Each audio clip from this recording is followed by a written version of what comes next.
we'll move on to Dr. Abraham Verghese, who is currently the state president of IMA. Dr. Verghese is a medical officer at IMA Kochi Blood Bank. He is also an executive council member of the National Safety Council. He was the former president of Kochi chapter of IMA, where he was, adjudged the best serving president at the national level. He'll be talking to us on a very interesting topic, and it is titled, Meanwhile, the Brighter Side of the Pandemic. Dr. Abraham. Yes, good evening, friends.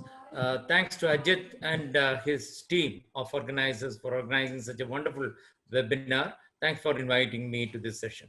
Friends, I'm here to talk on the brighter side of the pandemic, of course, the positive side of the pandemic. Pandemic COVID has taught us a lot of lessons and has made many significant changes in our lives. Now, I just want to share two positive stories that I've noticed during this epidemic.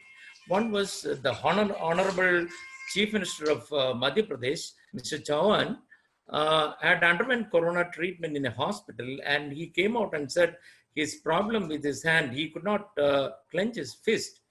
That was cured after washing his own clothes and making tea for himself.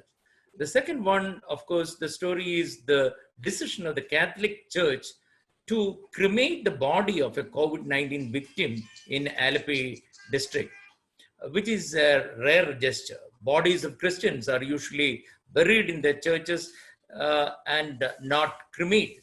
These two situations make us understand that this is the time to think differently, think positively, and act differently. Now, virtual meetings and use of platforms such as Zoom meetings have become the way of life. Many non-IT professionals and even elders have learned various modalities of information technology.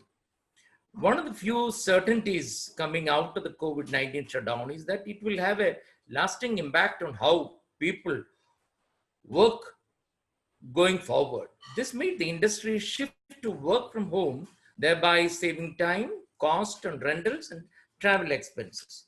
People have become self-reliant and have learned to solve most of the problems.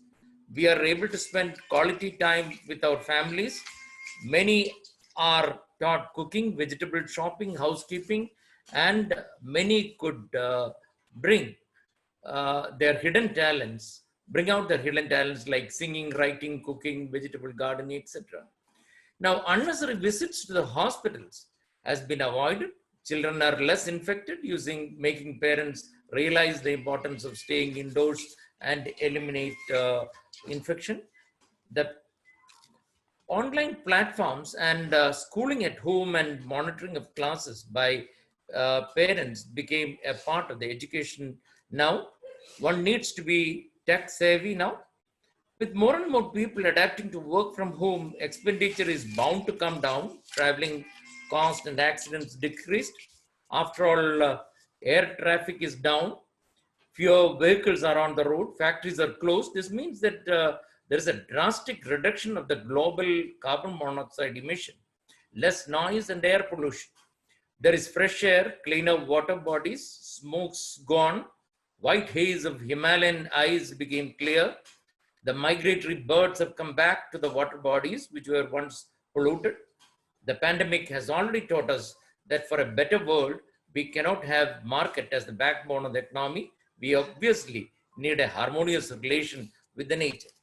In relationships, quantity time is quality time, and those who have the company of loved ones within the home have an opportunity to feel the value of intimacy and affection that they have not known for a long time. So a new world of caring and sharing has emerged. The priorities in our lives must begin with us, within us. So let's think differently, think positively, and act differently, and move forward by keeping distance physically and not emotionally for a better tomorrow. Thank you so much for the patient listening. Jai Hind, Jai IM.